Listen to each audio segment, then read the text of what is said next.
catch you? Catch me, In yeah. terms of support? What's going to support you? Mostly financially. Excellent. Isn't it always mostly financially? Seems to be. I know you get this question a lot. No, that's great. Let's just address it. Let's get to the core of it in 7 minutes. Okay, quick. What would be your core question? The core question is that the mind seems to be pulled into these two polarities. Two polarities. Of how it's going to go. Okay. Either I'm going to meet this guy on the street or in the Laughing Goat or here or wherever, who's going to be like, wow, I really feel what you're doing and connect with you and want to give you $10,000. Great. Oh, cool. Yeah, that would be great. And then the other one's like, well, I can't bank on that, so I have to get another job that doesn't serve me. Awesome. Here's the third option. Bank on life itself. Not the $10,000, not the guy. Those are all avenues you already know. Why not let it surprise you? Someone may offer you something in a completely different way. Or something may show up that you don't even have the ability to imagine because it's never happened to you before, because you never opened up to the fact that magic is all that creates reality, not rational thinking. Every time we close down into our rational mind, we close down the ways in which magic, it's still magic, creates our reality according to a logical path. Oh, see, life is just logical. If I do this, that happens. Yeah, because you force the energy of magic into a pattern that you expect it to be like. If you break open that expectation pattern, that belief, then anything can happen. And you have to be in that state of anything can happen. So bank on life.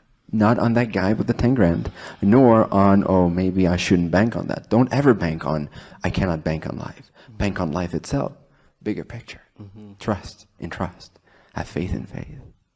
What comes up then is a feeling of like, because these tendencies are still just like happening in, you know, some unconscious moments of like maybe this or maybe that or maybe that guy or maybe like, you know, whatever.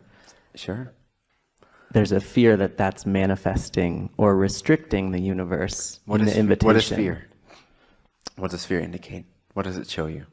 What does it reveal to you? In a moment of fear, what does that mean?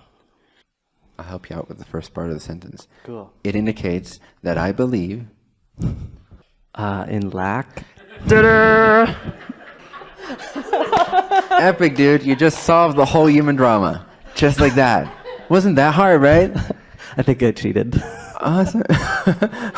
No, you didn't. No, okay. It was just magic. You were supporting yourself. Yeah. My cells don't know that, though. Your cells don't know that? Well, fuck them. You know. Okay. Just take a bath and send love to the water, and then the water will put that in. I'm gonna because the body's 8% water. Put a sticker on it that says imbecile. You could do that too. If that means love to you, then by all means. If we take someone that believes imbecile means love, and he puts the sticker on the glass of water, and he believes that the word love means hatred, he'll see that the jar with the word love actually deteriorates and the other one thrives. It's all what we put into it.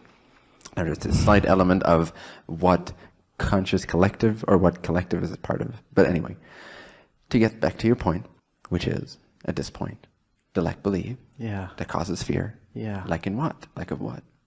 What type of lack do you fear the most? And again, you don't fear lack. You fear because you believe in lack. You don't fear lack. You fear because you believe in lack. There is no fear when you don't believe in lack. Okay. Yeah. Fear is created by the belief in lack. It's an indicator, and when you trace it back, its source is always that you believe something could be lacking. What is that? What do you believe? What is most frightening to you? Well, what arises right now is that I won't have my apartment next month. How freeing. Do you like your apartment? No, I do, though. Okay. I really do. Well, are there better apartments out there? Well, yeah. Awesome. Well, why not look for these? Maybe cheaper, too. Well, because I won't have the money to get first, last, and deposit for that one. Oh, are you sure? That's... Won't you get deposit back from this one? Well, anyway, you're putting too much of a constraint on your magical reality. Right. I'm not saying don't honor what you do believe, right? Yeah. Because if we go too wacky, meaning if we go too far out there but we don't actually feel or believe it, then we can cause some temporary distress in the circumstance because we're not feeling it. But I'm saying utilize these out-of-the-box perspectives to get used to them as much as you can, to embody and download those perspectives into realities, and then move, keep moving, keep testing, keep experimenting, keep expanding, keep trusting more and more. You don't have to take the jump unless the jump feels like it's all that there is left for you to do. Like that feels the most exciting, feels the only option that resonates. Then take the jump and you will be supported because you're a ripe apple, ready to drop. But if you're still ripening, just take it at your pace and maybe a little bit beyond your pace, but not too far beyond your pace. Honor what you believe, but don't honor it too much. Does that make sense? The balance, you have to play with that a little bit for yourself. Overall, I'd say trust completely, break free as much as you can, as radically as you can. And when you're imagining these radical realities, these radical changes, don't doubt that you're able to do that, but check in with how much of that feels true and how much of that feels like, oh, Bentinho said I should do this, so let's just do it. But you're still caught up. You're still closing the valve, but oh, I should do this. It has to resonate. It has to, the idea of an action, as soon as it opens the valve of joy, you're good to go. You're supported. If it doesn't open the valve of joy, but you're doing it because it seems to be the most radical thing to do, and I told you to be radical, does that make sense? It has to flow. It has to come with a juice.